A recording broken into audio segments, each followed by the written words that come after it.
Dari gedung DPRD Sleman, selamat pagi. Saya Diniata bersama dengan Anda di program Dialog Dewan, Bincang Parlemen bersama dengan DPRD Kabupaten Sleman. Saya bersama dengan Anda dan ini temanya menarik ya, terkait dengan bencana. Sekarang dengan cuaca yang tidak jelas atau kalau orang Jawa bilang tidak cetro ya, pagi panas, sore hujan deras. Nah, ini tepat waktunya untuk ngobrol tentang bencana alam dan kita tahu Sleman termasuk salah satu daerah yang rawan bencana. Ada banyak potensi yang akan kita tanyakan nanti ke beliau yang jadi narasumber kita.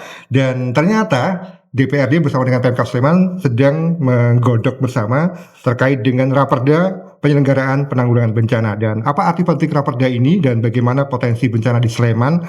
Saya akan bergabung bersama dengan beliau, Pak Budi Sanyoto SPD, Ketua Panitia Khusus membahas Raperda tentang penyelenggaraan penanggulangan bencana DPRD Sleman. Selamat pagi, Sugeng Ijang, Pak Budi. Sugeng Ijang. Sehat, Pak? Alhamdulillah sehat. Sehat ya. Ini menarik, temanya sangat tepat dengan kondisi cuaca, kondisi Sleman yang ternyata saya sebut punya potensi bencana. Betul ya Pak Budi ya? Iya, di Sleman potensinya banyak termasuk bencananya. Termasuk bencana.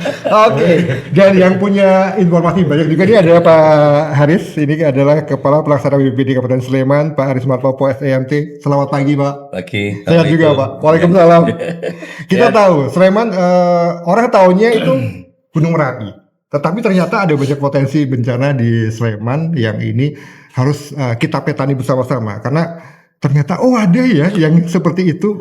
Ternyata bukan hanya Merapi, bukan hanya banjir, tapi ada banyak juga. Pak Aris, kita akan mulai dari ke Pak Aris dulu. Boleh. Potensi bencana di Sleman, apa saja Pak? Apakah ada yang baru yang kemudian menjadi harus diwaspadai oleh masyarakat? Termasuk saya sebagai warga Sleman, Pak.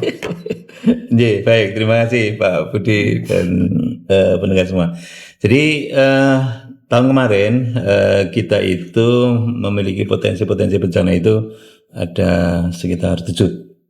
Tetapi tahun ini itu kita tingkatkan menjadi 11. Kan gitu ya, jadi 11. Jadi kenapa kemudian harus ditingkatkan? Ya pada kenyataannya memang kita semakin ke sini memang potensi-potensi bencana itu semakin meningkat. Kan gitu ya.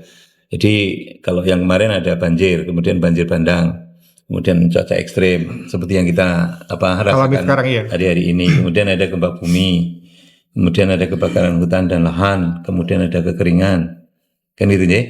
Nah, kemudian ini kita tingkatkan. Apa itu yang baru misalnya? Itu yang kaitannya dengan kegagalan teknologi.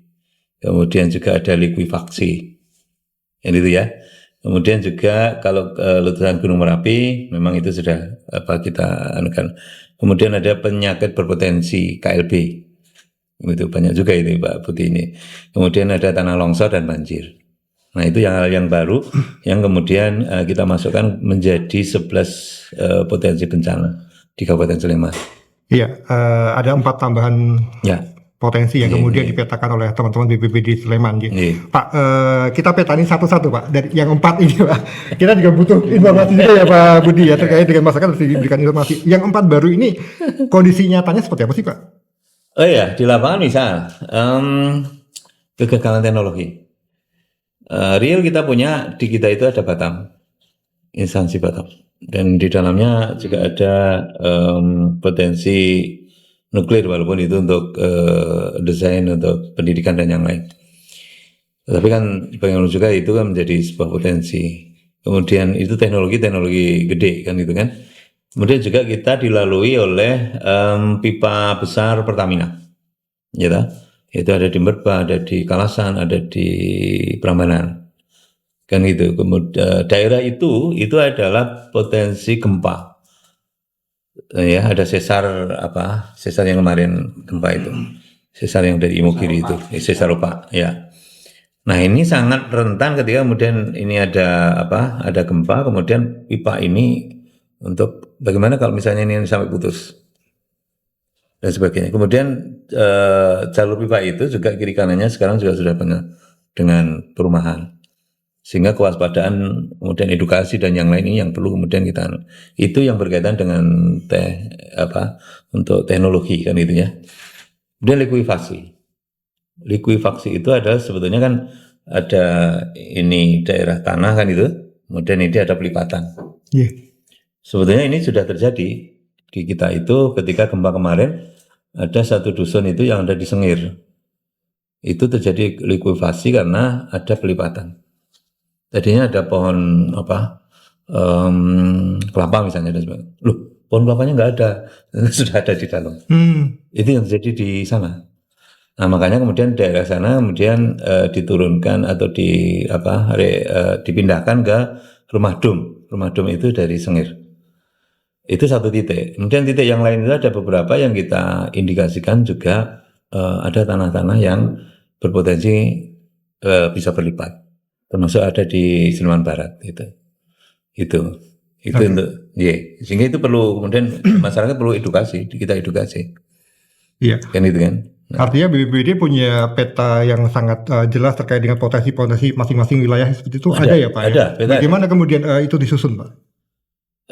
Kita sudah susun, kemudian ini sudah final dan ini nanti akan kita sampaikan pada seluruh masyarakat, kita sosialisasikan dan sebagainya. Termasuk di forum semacam ini nanti kita sampaikan juga. Jadi sudah kita buatkan masing-masing itu ada petanya. Oh ini warna kuning, ini berarti ini berpotensi. Itu apalagi warna merah, berarti titiknya ada di situ. Misalnya gitu-gitu. Kami ada. Oke. Pak Budi, ada tambahan 4 potensi bencana alam di Sleman. Bagaimana DPRD melihat hal ini Pak? Ya, kita apresiasi kepada teman-teman BPBD karena kejelian semakin detail kita memetakan suatu permasalahan di masyarakat, tentunya semakin mudah kita nanti mengantisipasinya. Jadi tentunya sebenarnya kan yang lebih penting itu kan bagaimana kita menyiapkan di tingkatan masyarakat. Nek nyiapke dinas itu gampang karena jelas, jelas.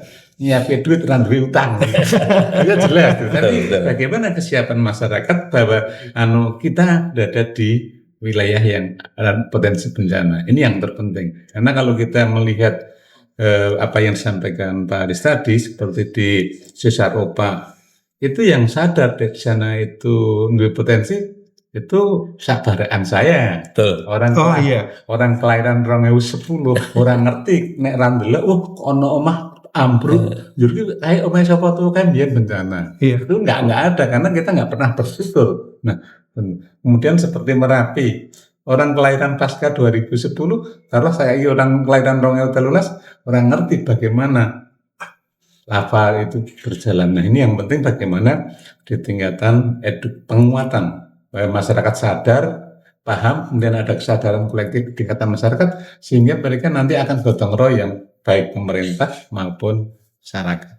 Wah, langsung ditembak sama Pak Budi terkait dengan kesadaran masyarakat nih Pak Haris. Bagaimana kemudian BPBD Sleman ini membangun kesadaran dari masyarakat terkait ini loh, Sleman itu punya banyak potensi sebenarnya. Makanya kami terima kasih pada kesempatan juga diberikan waktu karena memang ini kita sedang membuat pola juga. Jadi mulai dari organisasi BPBD, insya Allah nanti mohon izin Pak Budi, jadi organisasi kita juga nanti kita sempurnakan dengan mengedepankan untuk pra bencana, kan itu. Termasuk nanti di dalam bidangnya dan sebagainya itu ada yang khusus berkaitan dengan penelaahan, kemudian dokumen-dokumen dan sebagainya itu ada di dalam bidang di depan. Kemudian ada sosialisasi, itu bidang yang kedua. Ini ya, sosialisasi, kemudian penyadaran masyarakat, kemudian nanti edukasi pelatihan-pelatihan dan sebagainya. Itu ada di bidang yang kedua nantinya. Kemudian yang ketiga baru ketika terjadi bencana, kedaruratan dan juga paskanya itu jadi satu bidang.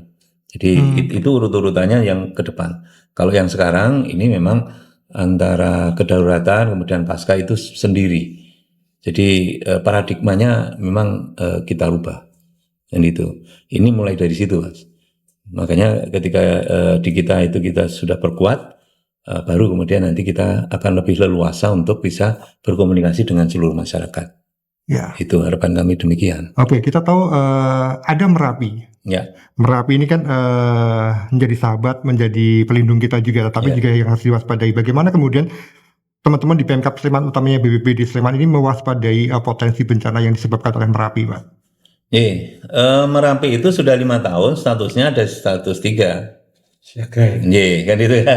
Dan belum mungkin ini diturunkan untuk saat ini. Oke. Nah, kami landasannya itu adalah ada satu institusi yang menjadi penjaga gunung dari sisi kegeologian, yaitu BPTKG.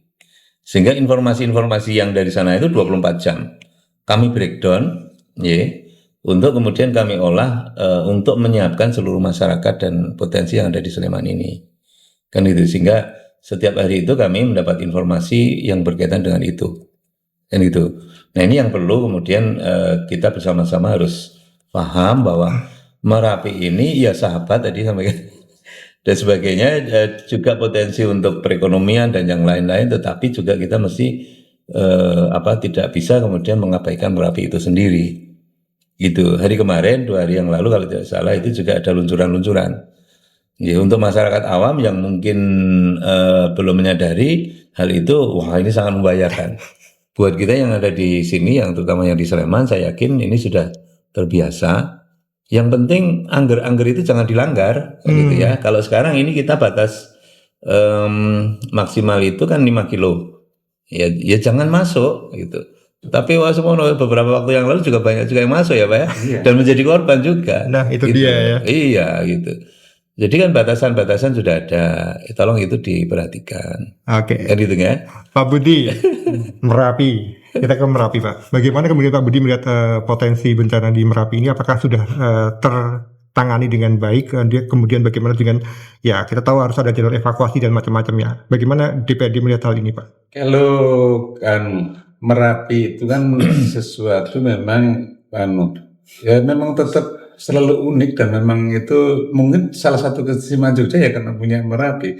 Tapi prinsip di tingkatan masyarakat kita dengan 5 tahun seperti apa yang disampaikan Baris dalam status siaga 3 siaga ya.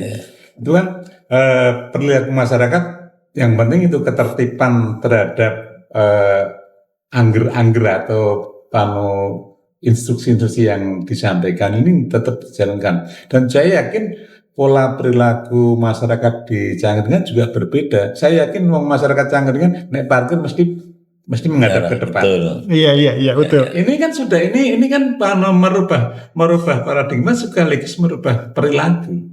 Sehingga setelah paradigma terbangun, perilakunya mesti berubah. Kemudian bagaimana teman-teman di Cangkringan ndelehke arsip, ndelehke aset mesti wis luwih siap. Nah, Tapi yang jelas kalau kita melihat, kalau kita ke sana dari sisi parkir, kalau dia pulang ke rumah, dia mesti seluruhnya menghadap ke depan. Jadi nek ana apa-apa ora usah kudu atrek.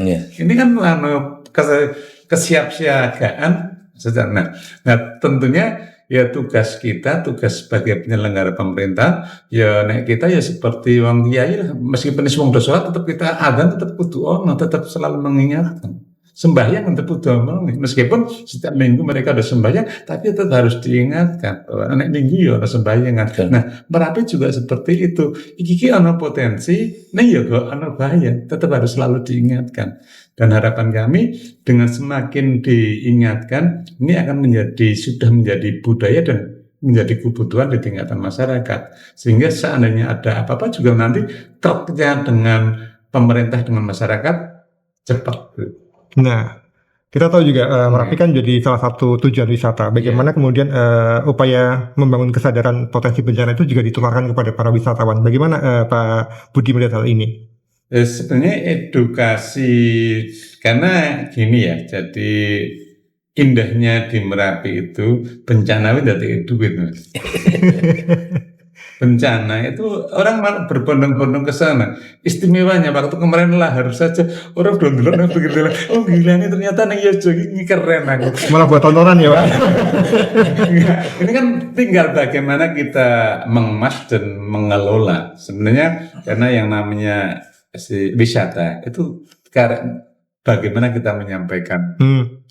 Jadi seperti tempat keramat, kalau kita bisa mendramatisir ya sudah dikeramatkan dan dijawab. Nah, wisata juga seperti itu. Tapi yang jelas bagaimana kejujuran masyarakat waktu menampilkan view dan menginformasikan itu. Yang jelas kita prinsip seperti di Cangkringan, Kaliurang, ini hanya sederhana kok. Kalau masyarakat itu sudah sadar akan wisata, itu janjane bagi penyelenggara pemerintahan lebih enak. Karena mereka sudah paham dengan sabta pesona. Ini mesti ramah, wis jelas. jur resik gue ini mesti jelas. Sebenarnya diuntungkan bagi itu suatu titik, suatu wilayah itu sadar wisata. Diulin nota lebih gampang. Ya, kesadaran pelaku wisata Ya. terkait dengan potensi bencana yang ada di wilayahnya. Bagaimana BPBD melihat hal ini, utamanya untuk wilayah Merapi, Pak? Apakah teman-teman pelaku wisata di sana sudah sangat well informed atau seperti apa, Pak? Iya. Ya, terima kasih. Jadi pelaku-pelaku wisata yang sana, insya Allah on the track. Dalam artian memang untuk keselamatan dan sebagainya, itu mereka sudah menggunakan standar-standar yang kita persyaratkan. Tetapi yang tadi disampaikan oleh Pak Budi, jadi kita itu kan harus mengingatkan terus, kan gitu ya, karena perkembangan dan sebagainya itu mempengaruhi juga, kan gitu. Misalnya satu contoh jeep lah, jeep. Nah, kita kadang-kadang juga khawatir juga ketika kemudian ini ada hujan deras dan sebagainya. Nah, kita tetap mengingatkan ini hujan, kan gitu kan. Nah, di komunitas mereka juga sudah otomatis, gitu. Termasuk dari mereka sendiri itu juga memiliki, misal kami kan untuk membarieri Merapi ini ada EWS, ada petugas-petugas kami yang dari ujung barat sampai kemudian ujung timur dari Merapi itu kita pasang, dan itu 24 jam. Nah, sehingga informasi-informasi misalnya ini curah hujan saat ini sekian dan sebagainya, sehingga hulu sungai ini itu akan ada aliran dan sebagainya. Nah, dari sana itu kemudian kita menginformasikan kepada seluruh masyarakat. Nah, dari pelaku usaha itu, misalnya yang jeep ini, mereka juga bersama kami itu di ujung-ujung barier ini itu memasang juga untuk personel-personel ikut mengawasi juga. Oke. Iya, karena ini memang untuk keselamatan dari kegiatan dari jeep itu misalnya. Sebenarnya tidak hanya jeep, tapi yang lain-lain juga demikian. Termasuk untuk yang beberapa rumah makan yang sifatnya outdoor kan dan sebagainya, itu juga sama. Itu yang kami lihat dan rasakan demikian itu.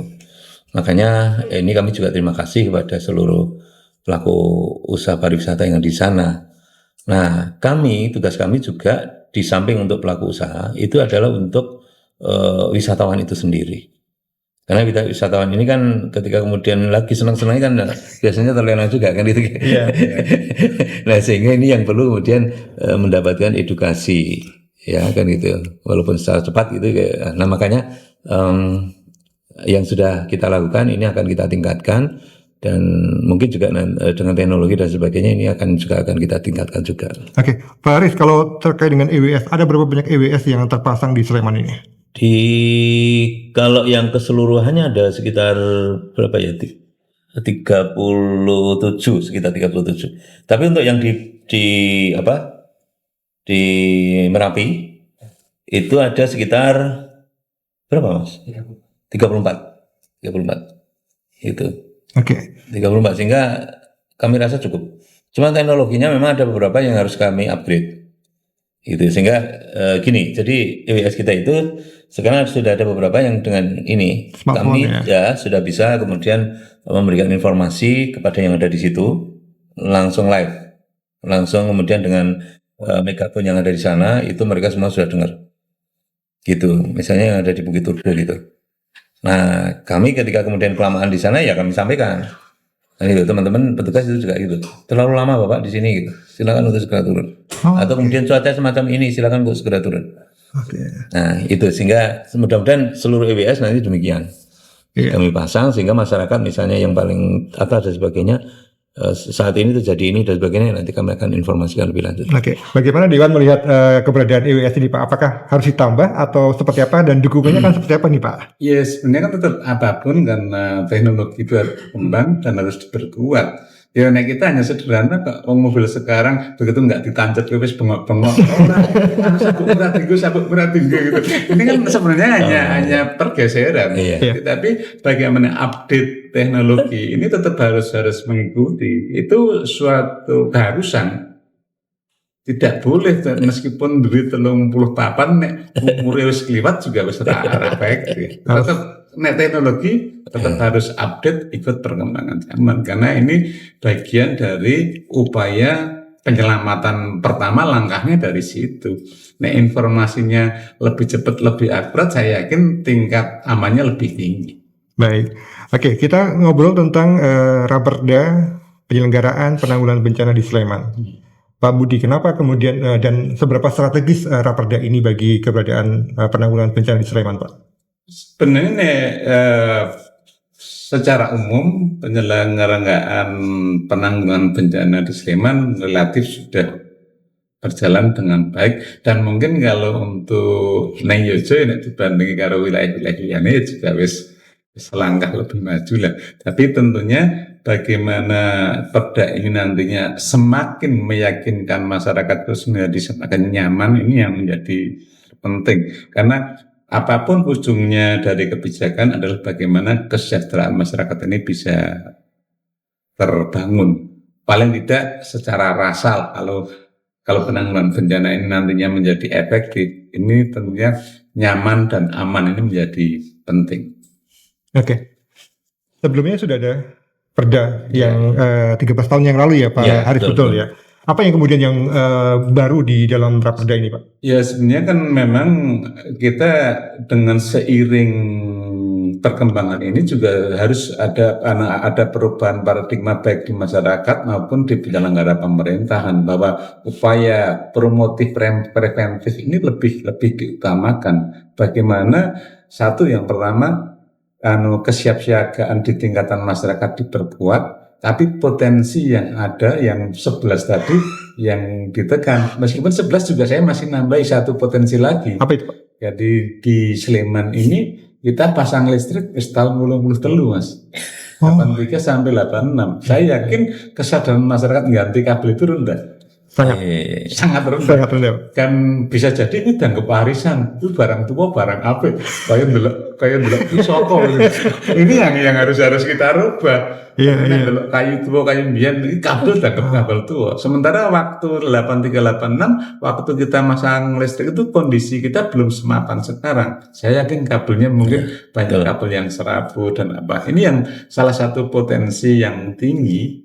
Ini juga harus ada, bahwa ternyata setiap di bangunan pun teknologi itu selawitan juga diupdate. Seperti EWS pun ternyata EWS pun benar nganti 60 tahun untuk diupdate. Iya. Nah, itu yang harus dilakukan. Jadi mungkin listrik ini juga kabel listrik, karena yang sudah dipakai selawit tahun ini potensi untuk bakaran. Karena kami kemarin waktu kita ngobrol-ngobrol di rumah pemumus Jakarta, sehari hanya 3-4 kali rata-rata dari kabel. Ya ono sing kabel elek, ono sing kabel wis liwat. Tapi saya nanya, janjane umur kabel iki piro? Kabel rentet ndek selama tahun. Ternyata aku termasuk kabel anggap pusaka. Tembaga anggap pusaka kaya keris. Ini ternyata juga. Nah, itu. Jadi di Sleman ini tentunya itu tadi, promotif, preventif di tingkatan masyarakat dilakukan, tapi kajian risiko bencana yang dilakukan teman-teman BPBD yang ditata. Nek sing iso mampu ditandangi Kabupaten Sleman juga ditandangi. Kalau ada pihak luar yang mau melakukan kegiatan di situ pun, ini juga harus dipakai kajian risiko bencana. Oke. Dalam pembahasan Raperda ini siapa saja yang dilibatkan? Tentu saja BPBD pasti harus ikut kan. Tapi selain itu siapa lagi Pak Budi? Hampir semua stakeholder kita libatkan, karena harapan kami nanti di BPBD itu sebenarnya leading sektornya. Nah, cuma ini yang harus kita lakukan bareng-bareng, karena kita urip neng Jawa, neng Yojo itu dijawil konco sesama itu tidak mudah. Jadi yang lebih sulit bagaimana koordinasi dilakukan oleh orang yang tahu. Tapi kan di tempat kita itu koordinasi itu kudune sing luwih kuwasa. Itu kan harus berubah paradigma di birokrasi juga. Bapak dijawil konco itu apa? Karena beberapa dinas saya melihat kemarin waktu di Jakarta, seperti Lapor Sleman ya, di sana 112 itu yang menginstruksikan teman-teman BPBD. Oke. Jadi di sana itu katanya ada 10.000 CCTV yang bisa dibantu, sampai KDRT pun lapornya di 112 itu. Nah, ini kan sebenarnya bagaimana ini pendelegasian ini menjadi nyaman. jadi jamin kudu nganti nek dijamin harus sing kuasa jadi repot. Tapi harapan kami ini lintas OPD ini jangan kalau semua merasa sama karena ini pas petugas sana memang leading center-nya sana. Oke. Terkait dengan integrasi antar OPD atau kolaborasi lah seperti itu. Bagaimana kolaborasi di Sleman terkait dengan ketika ada penanggulangan bencana ataupun sebelum ada bencana itu seperti apa sih Pak? Yang kami rasakan tidak masalah. Jadi kita kan makanya di pusat komando kita di PU istilahnya. Di Pakem itu juga kita sediakan juga ruangan-ruangan untuk OPD. Mulai dari TNI Polri ada ruangannya, kemudian ada juga dari relawan juga ada ruangan, kemudian OPD yang lain dan sebagainya. Dan kita itu alhamdulillahnya karena sudah teruji dan terbukti, ya, ketika kemudian waktu itu erupsi Merapi dan juga gempa itu satu padu, Mas. Satu padu. Sehingga tadi yang sampaikan oleh Pak Budi itu memang betul. Jadi ya kita itu harus tahu diri juga, kan itu masing-masing kita itu. Karena ini yang kita urusi adalah masyarakat luas. Nah, goalnya itu adalah bagaimana kita melayani itu sebaik mungkin. Nah, sehingga ego-ego sektoral dari masing-masing OPD itu, alhamdulillah kalau yang kami rasakan, terutama yang berkaitan dengan kebencanaan, ini tidak ada. Saling mengisi, Mas. Saling mengisi, gitu.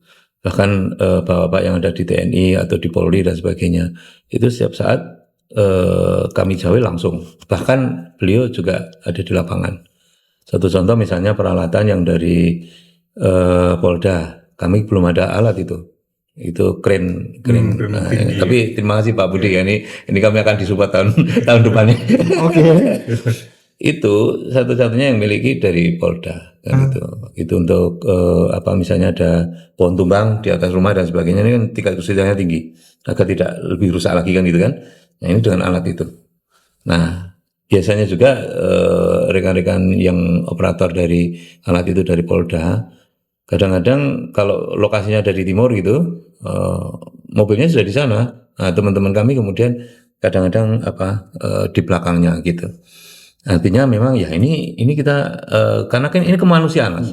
Itu akhirnya di samping komando tapi juga ada persahabatan dan yang lain. Ini yang kami rasakan. Oke. Nanti setelah break kita akan bahas bagaimana peran teman-teman relawan. Di Sleman kan relawan banyak banget nih. Nah ini kan potensi besar yang bisa dirangkul juga untuk penanggulangan bencana di Sleman. Nah kita undang Anda untuk yang ingin bergabung silakan di WA 0818621013 ataupun silakan tulis di komentar Instagram Star Jogja FM. Anda masih di program Bincang Parlemen live dari gedung DPRD Kabupaten Sleman. Kita akan kembali sesaat lagi.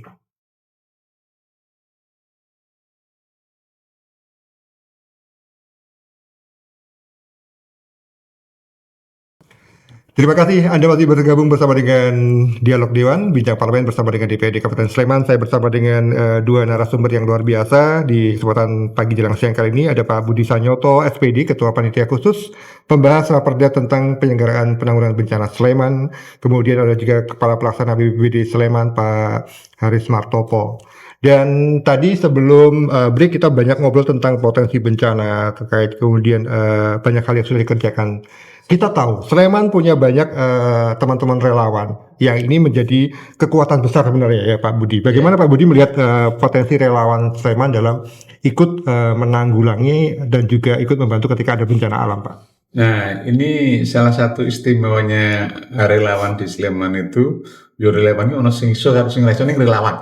Jadi tingkat keinginannya membantu itu tinggi dan tingkat kepeduliannya sangat tinggi. Karena kalau kita melihat erupsi Merapi, hari pertama kita malam di sana, besok pagi kita siang harus buang nasi 2 truk karena kelebihan nasi bungkusnya saat itu. Kan berarti memang naluri berbuat baik, naluri untuk berbagi, untuk membantu sesama-sama itu kita diuntungkan. Di Sleman lumayan tinggi. Kalau jumlah relawan mungkin yang terdata bisa sampai 3.000-4.000-an, itu yang terdata. Saya yakin yang tidak terdata yang sifatnya relawan insidental itu juga banyak. Nah, tentunya bagaimana potensi ini yang harus digarap menjadi potensi yang terarah. Jadi kalau menjadi ya loyalis militan yang paham itu akan lebih baik daripada militan yang militan buta loh. Jadi waton wani karo gelem ning temote kan. Nah, ini tugas kita di penyelenggara pemerintahan bagaimana relawan-relawan itu menjadi komunitas militan yang tertata dan terarah dan memang tahu arah harus seperti apa. Ini tugas-tugas kita di penyelenggara pemerintahan sehingga peran-peran itu nantinya bisa berfungsi secara maksimal. Langsung kita singgulkan ke Pak Aris. Pak Aris, ini kan relawan banyak, ribuan kata Pak Budi tadi. Tadi kan harapannya mereka itu tidak hanya sekedar punya keberanian dan kemauan, tetapi juga punya keterampilan. Bagaimana kemudian teman-teman BPBD Sleman ini memetakan potensinya, kemudian merangkul mereka dan menggerakkan mereka, Pak? Ya jelas sekarang ini kalau dari jumlah relawan yang tercatat dan itu kualifikasinya memang sebagai relawan itu jumlahnya kurang lebih sekitar 3.752 yang itu. Kemudian mereka ini juga kita bekali juga dengan BPJS, gitu kan, gitu. Nah, jiwa mereka otomatis memang sebagai jiwa ini ya penolong dan sebagainya. Nah, kemampuan mereka itu memang dari hari ke hari harapan kita juga ini selalu meningkat. Karena kan sebetulnya untuk kemampuan di dalam penanggulangan bencana dan sebagainya kan macam-macam ya. Ada yang berkaitan dengan penolongan pertama, kemudian ada ya macam-macam sampai kemudian nanti berkaitan juga dengan dapur umum dan sebagainya dan sebagainya. Dari sekian banyak itu ada terbagi dalam 73 kelompok kan itu. Dan ini kelihatannya ke depan akan tambah lagi karena ada juga dari komunitas-komunitas yang lain, misalnya dari mahasiswa, dari yang lain. Ini juga banyak juga yang kemudian sudah menghubungi untuk kemudian menanyakan bagaimana menjadi relawan dan sebagainya.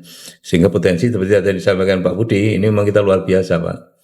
Luar biasa. Belum lagi nanti yang ada di tingkat kelurahan yang artinya yang memang setiap hari itu ada di RT, RW dan sebagainya itu kan itu. Ini juga sangat luar biasa. Kan gitu. Ada relawan, ada desa tangguh bencana. Bagaimana kemudian ini terintegrasi, Pak? Kalau di Destana kita kan 86 desa sudah masuk di Destana. Memang di Destana kita itu ada beberapa kategori nih. Jadi ini kami sampaikan di sana dulu. Jadi yang kategori di sana tangguh itu 30,2% dari 86 desa. Kemudian yang kategori madya itu 53,5%. Ini yang kualifikasi tengah. Kemudian yang tangguh pratama itu sisanya. Artinya apa? Bahwa ini menjadi tantangan kita untuk menaikkan grade dari sana itu dari yang tadinya tangguh madya menjadi tangguh utama. Ini masih 50% sendiri. Nah, di dalamnya memang ada relawan-relawan itu, tetapi juga ada yang tidak. Kan itu. Jadi relawan itu ada yang ansih relawan, ada yang kemudian masuk di dalam distana itu. Kan itu. Nah, yang penting buat kami adalah ketika ini peningkatan dari distana itu berarti juga meningkatkan kemampuan dari desa itu, kualifikasinya itu juga meningkat. Kemampuan untuk masing-masing, karena kan misalnya tadi saya sampaikan ada 11 potensi dan sebagainya.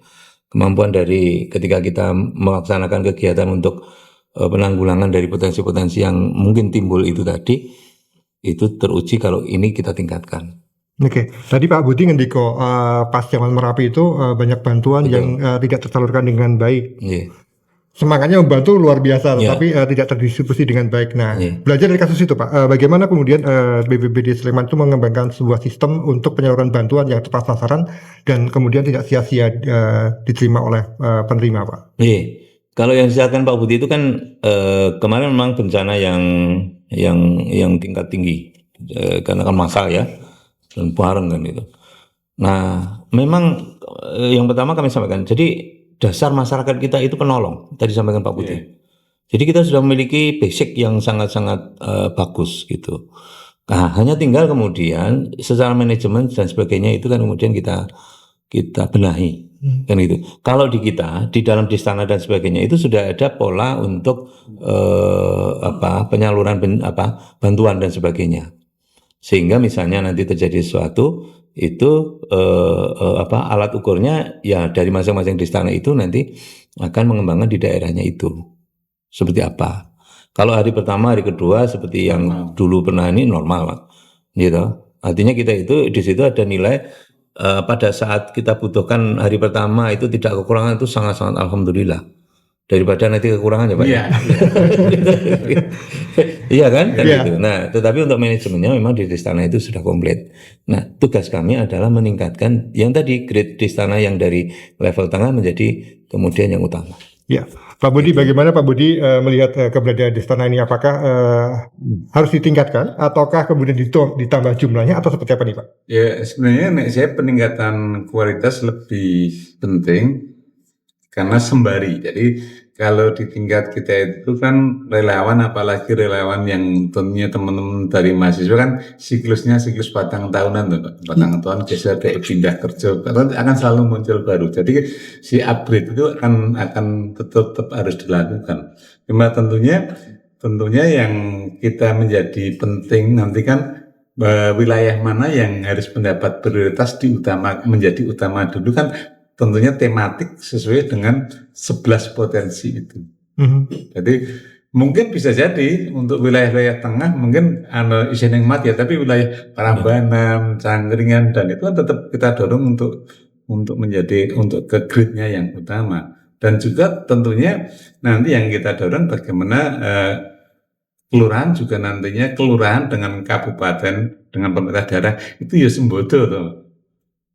Enggak ya tanggung jawab seperti EDW lah ya di anak ya tanggung jawab. Nah itu kan ini penting. Jadi bagaimana nanti regulasinya sampai dengan kebijakan penganggaran di kelurahan dan di tingkatan kabupaten. Terus lagi yo nek nglairke ya tanggung jawab itu. Diopeni ya Pak. Iya. Ini kan ya sederhana ya udah sederhana. Nek ada yang nglairke ya tanggung jawab. Bukan cuma ikut-ikutan lahirnya gitu ya. Nah, ini yang kita dorong bagaimana ya kita sempat kita ngobrol ya bermimpi. Paling tidak nek di kelurahan-kelurahan yang relatif itu kemudian semacam nantinya semacam ada dana abadi tingkatan mereka yang sifatnya sepertinya seperti si air galon lah. Kalau setahun ini kurang 2 liter ya nanti ngejak 2 liter, tapi ada uang terus yang ada di situ. Itu kan menjadi penting juga. Ini yang nantinya tentunya nanti kita melihat dengan ukuran kemampuan keuangan. Tapi bagaimana nanti kita berkolaborasi antara si kelurahan dan pemerintah kabupaten tentunya nanti akan sangat bisa. Oke. Yang sedikit Mas, itu untuk yang di Distana itu sebetulnya tidak terlepas dari peran serta tokoh-tokoh yang ada di sana. Itu misalnya Pak Budi, ini menjadi salah satu kunci juga di desa beliau misalnya gitu. Nah, kolaborasi antara tokoh kemudian juga dengan pemerintah kalurahan, kemudian relawan dan juga anak-anak muda yang ada di sana itu menjadi kunci. Di sana itu nanti seperti yang disampaikan Pak Budi, jadi akan lebih berdaya gitu. Itu sih. Baik, kita akan ke interaksi dulu Pak Budi, Pak Haris. Ada beberapa pertanyaan yang sudah masuk di ini Instagram dan juga WA Star FM. Terima kasih Pak Revianto. Ini terkait dengan soal banjir di wilayah Sleman. Apakah ada pemetaan wilayah rawan banjir utamanya di Sleman perkotaan? Sleman perkotaan. Kalau ada, antisipasinya seperti apa nggih? Pak Haris dulu, monggo Pak. Matur nuwun Pak Revianto. Pemetaan untuk rawan banjir di wilayah Sleman Tengah. Iya, jadi di kami itu tadi saya sampaikan di depan Pak. Ada 11 potensi. Dari 11 itu sudah ada petanya. Itu Bapak nanti juga bisa akses juga nanti untuk peta kami yang memang ini saatnya kami rilis kan gitu nih. Dan upaya-upaya kami sebetulnya ini sudah kami lakukan terus-menerus. Jadi tadi Pak Budi sampaikan bahwa di daerah perkotaannya Sleman, terutama yang ring road ya Pak ya. Jadi di daerah urban itu kan sekitar ring road dan di dalam dan sebagainya itu. Permasalahan utama sebetulnya adalah ketika hujan deras itu, memang penampungan atau daya tampung parit-parit dan sebagainya ini memang kita kurang. Terutama yang ada di jalan-jalan atau kemudian yang ada di ring road itu sendiri. Permasalahannya kita itu sudah kita komunikasikan. Hanya kewenangannya memang itu ada yang kewenangan dari pemerintah pusat, ada yang kemudian provinsi, ada yang kemudian kabupaten. Kan itu ya. Insya Allah untuk yang di tingkat kabupaten teman-teman PU itu langsung bergerak kan itu ya. Itu. Tetapi untuk yang kemudian misalnya yang di Ring Road dan sebagainya, ini kami kan juga sudah komunikasi juga dengan jalan nasional dan sebagainya. Kan gitu ya. Nah, ini memang perlu kita dorong juga nanti untuk segera bisa mengatasi itu semua kan gitu. Memang ini perlu kolaborasi yang erat, Mas. Termasuk dari masyarakat kami juga mohonkan juga karena banyak juga ini penyebab itu salah satunya adalah dari tumpukan-tumpukan sampah atau kemudian got-got yang mampet. Itu ada yang disengaja, ada yang tidak membuang sampahnya kan gitu kan. Kenyataannya demikian di lapangan sehingga tempo hari pernah juga itu yang ada di sekitar underpass itu. Jadi teman-teman itu harus ngeruk itu ya yang tempat untuk jalan air dan sebagainya. Hampir saja kesedot itu. Kan gitu. Karena memang sampahnya banyak sekali. Kan gitu nih. Nah, ini kami juga berharap dari masyarakat juga partisipasinya itu untuk di sekitarnya saja lah. Paling tidak itu untuk selalu membersihkan selokan-selokan. Kemudian sampah itu ya mohon tolong nanti untuk bisa dibuang di tempat lain. Kemudian yang tidak kalah pentingnya adalah pohon-pohon. Pohon-pohon yang sekiranya sudah tidak layak ataupun kemudian mengganggu, itu boleh nanti untuk bisa diperanggas atau dipotong. Dipapras ya. Dipaprasi kan gitu kan. Nah, ini yang kemudian juga seringnya masuk ke sana. Karena limpahan-limpahan itu pada ujungnya adalah di titik pertemuan itu yang menjadi masalah utama kan gitu. Oke, banjir di perkotaan, Pak Budi bagaimana melihat hal ini? Apakah memang Sleman sudah mengalami hal ini atau memang hanya karena drainasenya yang kurang termotif dengan bagus nih Pak? Nih, saya lebih pada nanti di penataan. Yaitu yang pertama alhamdulillah tingkat kemakmuran Sleman tinggi sehingga hampir semua halaman sudah dicor.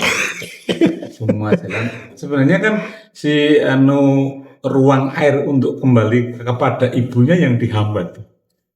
Ya. Nah, ini yang kita dorong tentunya nanti kesadaran kolektif di tingkatan masyarakat. Bagaimana sistem resapan air hujan di setiap halaman rumah ini yang harus dikuatkan. Kalau ini nanti bisa terlaksana, sebenarnya sudah mengurangi banyak. Betul. Yang kedua memang perawatan drainase itu kalau di wilayah saya, kalau jenengan di Babarsari ke selatan, hampir air itu memang tidak ada ruang. Air kita memang mungkin termasuk air suci. Dia tidak boleh lewat di tempat kotor. Lewatnya lewat jalan raya. Enggak lewat. Kalau kita melihat Kledokan ke selatan, itu kan sebenarnya ruang yang untuk air tinggal paling hanya sekilan. Yang lainnya padat. Nah, ini kan perlu pembersihan bareng-bareng. Nah, indahnya sekarang ini kan karena mungkin kesadaran politik di tingkatan masyarakat itu sudah sangat tinggi, sehingga begitu ada kejadian di lingkungan itu paling enak memang lapor Sleman. Tidak aksi gitu. Nah, ini yang kita dorong bagaimana ya aksi ya lapor gitu. Dan ini yang kita dorong bareng-bareng. Kemudian hampir kalau kita melihat wilayah-wilayah strategis di Depok, kemudian Melati, Gamping, kita melihat hampir semua depan rumah yang ada drainase ini rata-rata tidak dikasih ruang air untuk lewat. Jadi air hanya untuk ketemu temannya aja sudah dihalangi. Itu kan hanya air hujan, pengen ketemu air sungai aja sudah tidak boleh ketemu. Dia nanti akan ketemunya di jalan. Di jalan yang bawah juga naik. Nah, ini yang harus kita paham drainase kita. Yang kedua tapi memang itu kewenangan. Kewenangan itu menjadi penting karena kalau kita mau jujur yang utara Selokan itu sebenarnya kan Selokan Mataram menyisakan ruang yang namanya saluran air untuk dibuang. Nah, dulu ada yang nyambung langsung juga ada yang memang sama aturan sama parit di utara Selokan itu semuanya sebenarnya seluruh Selokan itu ada parit yang memuaranya ke sungai. Ya. Dan itu rata-rata juga ya alhamdulillah karena kecerdasan masyarakat banyak yang sudah hilang, banyak bisa dimanfaatkan. Jadi ini tentunya butuh penataan bareng-bareng dan butuh kesadaran kolektif karena kita ya kalau pemerintah kemudian tiba-tiba kowe kudu pindah ya jadi salah. Tapi bagaimana ini nanti kita fungsikan kembali seperti apa yang seharusnya difungsikan. Yang benar. Yang kedua, kita terlihat kok banyak dulu yang masyarakat juru ngantek lembuan kalian jebol ning slogan. Itu juga kecerdasan itu. Itu jelas salah karena nek saya bayangke nek seluruh utara Selokan di Depok saja kabeh dijebol ke masuk Selokan. Selokan ini mesti jebol, mesti dadal. Iya, betul. Nah, ini makanya pemfungsian parit utara Selokan yang melebar ke sungai-sungai ini harus kita lakukan bareng. Kita kembalikan pada fungsinya. Ya paling nanti ya ada sosialisasi nek seis budget ono ya rada geser, tapi biarkan air juga biar bisa ketemu dengan saudara-saudara yang lain. Oke. Itu yang pertama. Yang kedua memang resapan air hujan di rumah-rumah ini yang kita dorong karena dulu kita itu sempat tren, tapi begitu dihilangkan mesti ini. Makanya mengingatkan ini memang tetap harus dilakukan oleh siapapun dalam rangka untuk itu. Jadi kita tidak boleh hanya pernah mengingatkan, tapi ternyata harus ya kemana tadi seperti kayak muazir lah. Harus terus diingatkan ya. Oke, Pak Haris, kita tahu dunia berubah, perubahan iklim juga membawa pengaruh juga ke Sleman. Bagaimana kemudian teman-teman BPBD Sleman ini melihat perubahan iklim ini pada potensi bencana di Sleman dan bagaimana kemudian beradaptasi dengan lebih cepat, Pak? Iya, jadi yang kita rasakan misalnya ini yang terakhir ini yang kaitan dengan bencana ekstra hujan yang sekarang ini. Ini kan sebuah perubahan yang sangat cepat. Mungkin tahun-tahun yang kemarin, mungkin baru 2-3 tahun inilah ini terjadi semacam ini. Karena adanya siklon. Kalau dulu waktu saya masih mahasiswa, misalnya nggak kenal itu siklon itu apa, dan Toto Mongso itu masih ada. Kalau sekarang sudah nggak ada ya Pak Budi ya. Perang Toto Mongso diliput. Oh iya. Artinya memang kita harus adaptasi dengan situasi yang berkembang. Kan itu, oleh sebab itu kami yang ada di BPBD tentu menyikapi ini semua satu-satu jalannya memang harus kemudian siap. Pertama yang berkaitan dengan waktu memang 24 jam. Yang kedua adalah teknologi. Kemudian yang ketiga memang personel dan peralatan. Kan gitu ya. Ini semua harus kita sesuaikan. Gitu. Terlepas dari anggaran kurang dan sebagainya, yaitu nanti sambil bisik-bisik dengan Pak Budi lah kan itu. Kayak gitu ya. Itu, tapi prinsipnya adalah ini adalah untuk pelayanan kepada masyarakat luas kan gitu ya.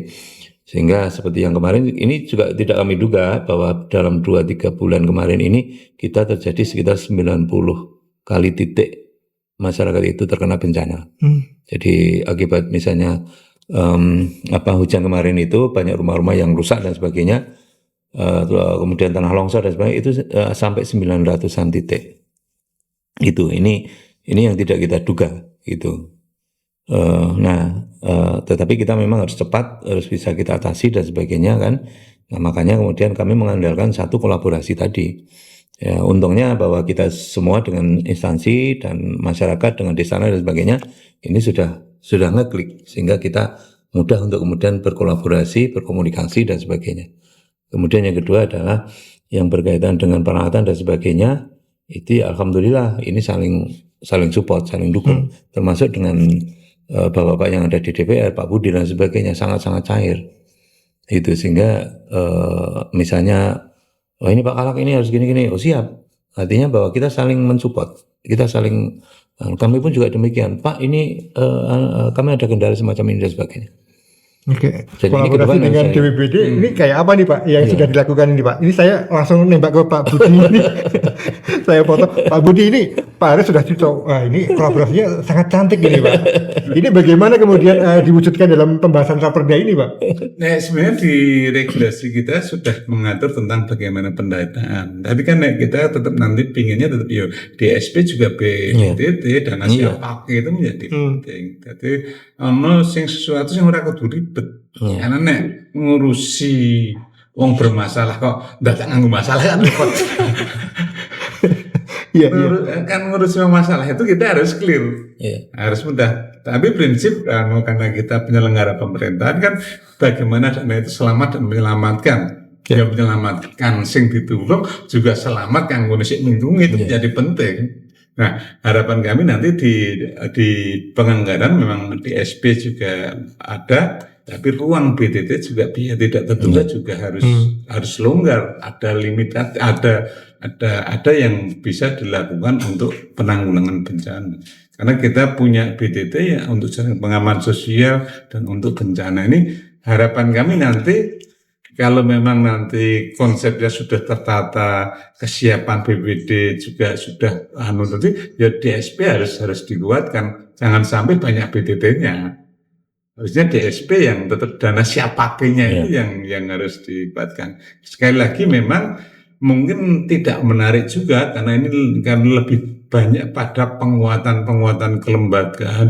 Ini mungkin orang dulu semungku mendina kumpulan ngandake kok ngono, tapi ini harus dilakukan dan harus sering dilakukan karena tanpa itu kesadaran masyarakat tidak akan tetap meskipun terbangun pun tetap harus dikuatkan sehingga mungkin banyak biaya-biaya promotif dan preventif ini yang harus dilakukan mana daripada kalau kita mengacu kepada BPJS, itu kan hari ini kita pernah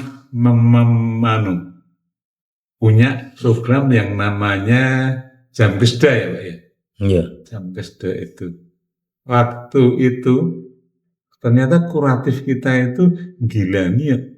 Sampai dengan ratusan miliar. Sementara diupayakan promotif mungkin bisa jadi hanya 30 miliar selesai. Makanya upaya promotif dan preventif sama penyiapan ini yang harus dilakukan. Karena saya yakin dengan kajian risiko bencana yang dilakukan teman-teman BPD, ono wilayah sing duwe potensi longsor, nek iso dicicil ngopo ora dicegah. Meskipun yang nandangi tidak harus teman BPD ya wegah nek nandangi itu wong untuk prokokan. Tentunya teman-teman PU, tapi bagaimana wilayah itu bisa dicicil, kemudian bagaimana kita dengan BWSU sing longsor itu bisa dicegah, dilakukan dari awal, tentunya lebih karena longsor kita itu jujur longsornya mesti neng pinggir kali. Iya, Prambanan itu jadi bukan longsor itu bukan longsor sing memang nggone itu ngeblok banyak enggak. Jadi longsornya pinggir kali dan bangun juga mungkin biar yo mepet. karena biar mengambil air lebih dekat. Nah itu kan rata-rata kemarin yang longsor yang gantung itu mungkin kalau secara gambar, mungkin secara kepemilikan mungkin sudah bergeser juga. Tapi kalau kita melihat dari gambar awal tentunya mesti terjadi pergeseran. Iya. Pak Aris, nambahin sedikit. Jadi kami sangat terima kasih kepada Bapak di DPR karena kan inisiatif Dewan. Beberapa hal yang menjadi catatan kami di dalam raperda ini yang sangat krusial itu misalnya ada penambahan penguatan untuk forum PRB. Kemudian yang kedua yang berkaitan dengan gugus tugas penanggulangan bencana. Ini di perda yang lama belum ada. Kemudian ada prinsip kemandirian sehingga itu nanti kita lebih bisa mengeksplor masyarakat untuk bisa lebih mandiri dan sebagainya. Kemudian juga investasi di dalam PRB dan sebagainya. Kemudian juga mendorong bahwa dari Dewan itu mendorong untuk keterlibatan tim reaksi cepat itu lebih berdaya lagi. Termasuk nanti dengan OPD yang lain itu beberapa hal yang kami merasa bahwa raperda ini itu insya Allah nanti akan lebih sempurna dari raperda daripada perda yang sebelumnya. Gitu. Oke. Masyarakat mendambakan layanan yang cepat. Ya. Tadi ada tim reaksi cepat juga ya Pak ya. Bagaimana kemudian BPBD Sleman ini menjawab kebutuhan masyarakat ketika ada bencana alam, kehadirannya cepat untuk penanganan sebuah kejadian Pak? Sekarang kami TRC kita itu bekerja 24 jam. Didukung tadi dari relawan-relawan termasuk yang ada di Istana. Dan memang harapan kami sesuai dengan perda yang baru nanti, ya kemampuan dari TRC itu bisa lebih meningkat, dan itu tidak hanya di kami, tetapi ada di kelompok-kelompok relawan, kemudian juga yang ada di Destana, gitu. Karena standar kemampuan itu yang tadi kami sampaikan, ada beberapa potensi itu tadi, ini memang berbeda-beda. Jadi kualifikasi ini yang kemudian nanti memang perlu ditingkatkan, karena ini untuk layanan langsung kan itu. Kemudian yang kedua yang berkaitan dengan TRC ini juga adalah peralatan dan sebagainya. Itu. Nah, kami sekali lagi bersyukur karena dari Komisi A, DPR kita dan para pimpinan DPR dan sebagainya sangat support. Itu insya Allah tahun depan kami yang tadi kami sampaikan misalnya belum punya peralatan yang signifikan, baru Polda yang punya. Insya Allah tahun depan nanti kami dijanjikan untuk mendapatkan untuk itu dan sebagainya. Ini semua adalah untuk kecepatan, ketepatan pelayanan kepada masyarakat.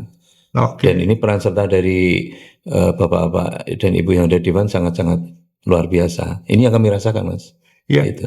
Harapannya tadi Pak, masyarakat kan butuh yang cepat tadi juga. Bagaimana kemudian dalam rapat ini juga terfasilitasi ke harapan tadi Pak? Ya, jadi cepat dan tepat ini menjadi penting. Tapi kan sebenarnya kan ini juga perlu, karena kalau nanti di tingkatan Destana dan relawan ini sudah ngeklik semua. Sebenarnya kehadiran cepat kan tidak harus kehadiran ono kaos BPBD tekan lokasi. Iya. Tapi kan sistem. Nah, ini yang dilakukan oleh sistem. Begitu semuanya klik, begitu langsung ada penanganan, semuanya brandingnya adalah penanggulangan bencana. Iya. Itu. Jadi nek upamane kejadiannya sore sik kontak koordinasi ora mungkin itu wis ora ono. Tapi bagaimana penanganan itu bisa dilakukan ini yang harus dipahamkan di tingkatan masyarakat juga. Jadi kehadiran pemerintah itu tidak harus kehadiran dengan logo dan emblem Komda. Tapi bagaimana sistem yang dilakukan oleh pemerintah ini secepat mungkin menjangkau tempat kejadian. Oke. Terakhir Pak Budi, kapan ini akan diketok raperda ini? Ya, akhir April tetap kita sudah kesepakatan kita tinggal dibaru-barukan, tapi karena di tahapan sekarang kan perda kita itu setelah sepakat tetap harus meminta fasilitasi di tingkatan provinsi. Nah, nanti target akhir April ini masuk dalam fasilitasi di tingkatan provinsi untuk dievaluasi, kemudian setelah evaluasi dari provinsi nanti baru penetapan. Oke. Pak Haris, menutup obrolan kita di pagi kali ini. Sebagai pemimpin orkestrasi ketika ada bencana Pak, apa yang pengen Bapak sampaikan kepada masyarakat Sleman Pak? Yang pertama tentu kami mengucapkan terima kasih kepada masyarakat, karena pada dasarnya masyarakat yang ada di Sleman ini kesadaran berkaitan dengan kebencanaan itu sangat luar biasa. Dan yang kedua, memang kami berharap seluruh masyarakat itu selalu prinsip untuk defend kita, masyarakat keluarga kita dan sebagainya. Sehingga harapan kami juga kemandirian yang tadi kita masukkan dalam perda itu juga, itu dari masyarakat itu memang benar-benar bisa diterapkan. Tentu di dalam kemandirian ini perlu ada edukasi, kemudian juga perlu ada pembekalan berkaitan dengan kebencanaan dan sebagainya.